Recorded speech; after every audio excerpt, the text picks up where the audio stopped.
کایران نماد از خودگذشتگی و فداکاری در اسطوره‌های یونان بود.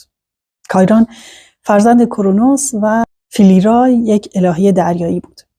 اون در واقع یک سنتور بود. سنتورها به موجوداتی میگفتند که نیمه انسان و نیمه اسب بودند و معمولاً به طور غریزی و وحشیانه عمل میکردند. اما کایران تنها سنتوری بود که بسیار خردمند، آگاه، مهربون و فداکار بود. او معلم بزرگانی مثل هرکول و آشیل بود. در نبردی که بین هرکول و تعدادی از سنتورها اتفاق میفته، کایران به طور کاملا ناخواسته مورد اصابت یکی از تیرهای هرکول قرار میگیره. تیری که آغشته به زهر هیدرا بود، یعنی زهری که هرگز درمان نمیشد. هرکول بعد از این ماجرا بسیار اندوهگین شد و در هم شکست، چون رابطه او با کایران بسیار عمیق و دوستانه بود. او به هرکول فنون درمان، شکار، احترام به طبیعت و خیلی چیزا رو یاد داده بود.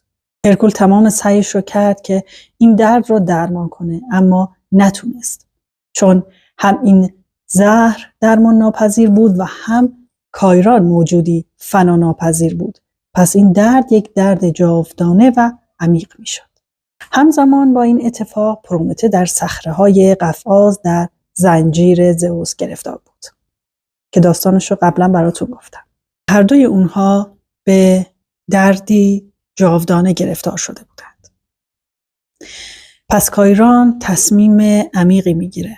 اون تصمیم میگیره که با بخشیدن جاودانگی خودش به پرومته باعث نجات هر دوشون بشه. او با این کار فناپذیر و میرا میشد و از این درد جاودانه برای همیشه رهایی پیدا میکرد. همچنین پرومته با این کار دردش شفا پیدا میکرد. زئوس با این مبادله موافقت کرد و هرکول مأمور نجات پرومته از زنجیر و کشتن عقاب شد.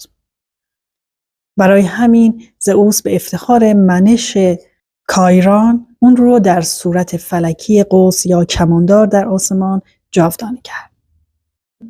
در استرولوژی هم کایران به معنی زخم شفا دهنده است.